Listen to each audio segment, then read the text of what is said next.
Di dalam kitab Alam Jin Wasyayatin, karangan Dr. Umar Sulaiman Al-Ashqar, dia mendatangkan satu bab, tujuan-tujuan syaitan mengganggu kehidupan manusia ni.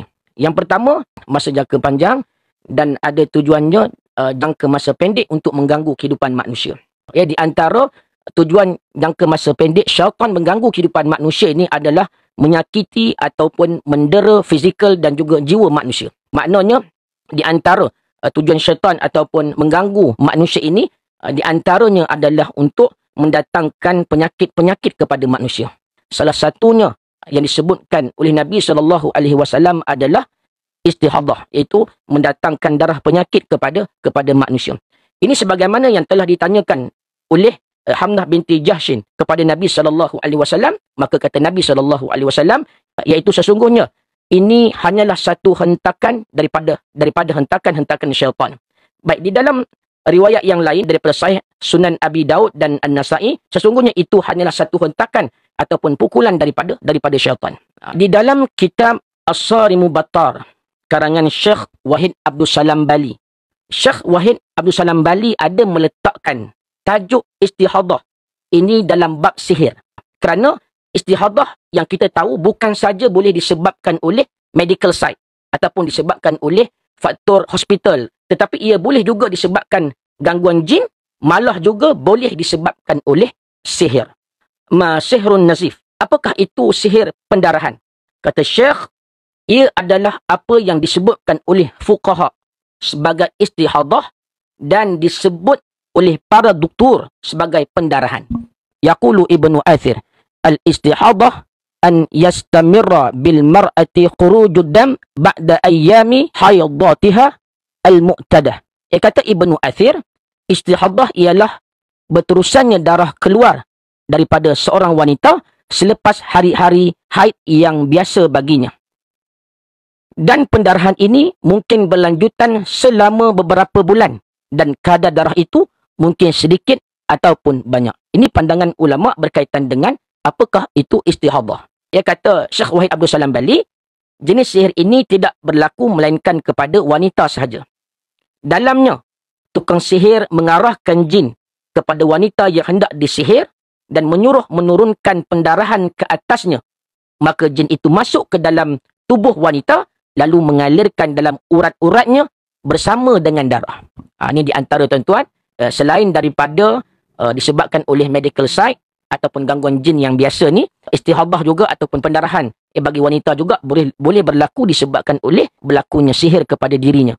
Sebab itu kata Nabi SAW, yaqulun Nabi SAW, inna syaitana yajri min ibni Adam majrad dam.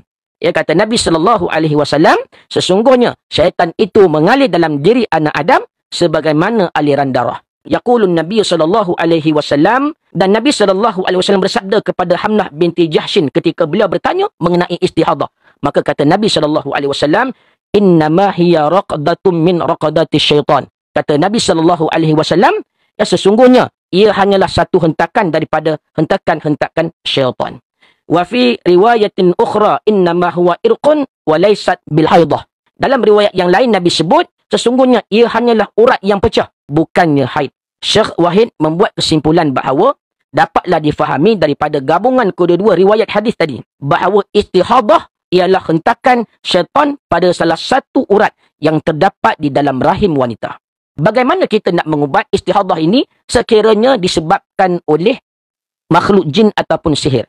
Kalau istihadah disebabkan oleh hospital, antaranya menjadi faktor istihadah ni, kalau dikaitkan dengan hospital, kebiasaannya saya akan bagi tahu kepada pesakit-pesakit saya, sekiranya ada berlaku istihadah, yang pertama pergi rujuk dulu kepada pihak hospital. Rujuk pihak hospital, minta doktor cek dan sebagainya ataupun bantu untuk rawatan. Dan yang keduanya, sekiranya masih lagi tidak boleh dan masih lagi darah itu keluar, maka bolehlah kita merawat dengan kaedah ruqyah syar'iyah ataupun dengan kaedah perubatan Islam. Ilaju sihrun nazif. Bagaimana buat rawatan bagi sihir pendarahan ataupun bagi masalah istihadah. Yang pertamanya, kaedah bagi merawat istihadah yang disebabkan oleh sihir ataupun gangguan makhluk jin, kata Syekh Wahid Abdul Salam Bali, dibacakan ruqyah pada air, lalu wanita itu meminumnya dan mandi dengannya selama 3 hari. maka darah itu akan terhenti dengan izin Allah Subhanahu wa taala. Itu yang pertama. Dan apabila tidak berhenti, maka ditulis ayat ini likulli naba'im mustaqar, dengan tinta yang bersih iaitu suci dan dilarutkan dengan air. Kemudian wanita ini akan meminumnya sedikit demi sedikit secara teratur selama 2 ataupun 3 minggu, maka berhentilah darah tersebut dengan izin Allah Subhanahu wa taala. Kaedah yang kedua ni, yang kita ambil tinta yang bersih, kita ambil dakwat yang bersih, yang suci, dan kita tuliskan ayat likulli naba'im mustaqar. Kita tuliskan pada pinggan sebagai contoh, pada tempat yang boleh kita menulis, dan kita larutkan pada air. Kemudian kita beri wanita itu minum sedikit demi sedikit secara teratur selama 2 ataupun 3 minggu. Maka berhentilah darah tersebut dengan izin Allah Subhanahu wa taala. Baik, yang ketiganya, pengalaman Syekh Wahid Abdul Salam Bali sendiri. Telah datang seorang wanita yang mengalami pendarahan yang kuat, yakni istihadah yang sangat kuat.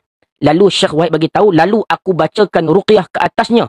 Kemudiannya aku memberikannya pita rakaman Al-Quran. Maksudnya Syekh suruh dia dengar ayat Quran melalui YouTube ke ataupun melalui kaset ataupun CD. Maka tidaklah berlalu melainkan beberapa hari sahaja sehinggalah darah itu berhenti daripadanya, dan segala puji hanya milik Allah Subhanahu wa taala. Itu adalah kaedah yang Syekh ajarkan kepada kita bagi merawat istihadah bagi golongan wanita ataupun golongan ibu-ibu, golongan anak-anak perempuan kita yang diuji dengan istihadah.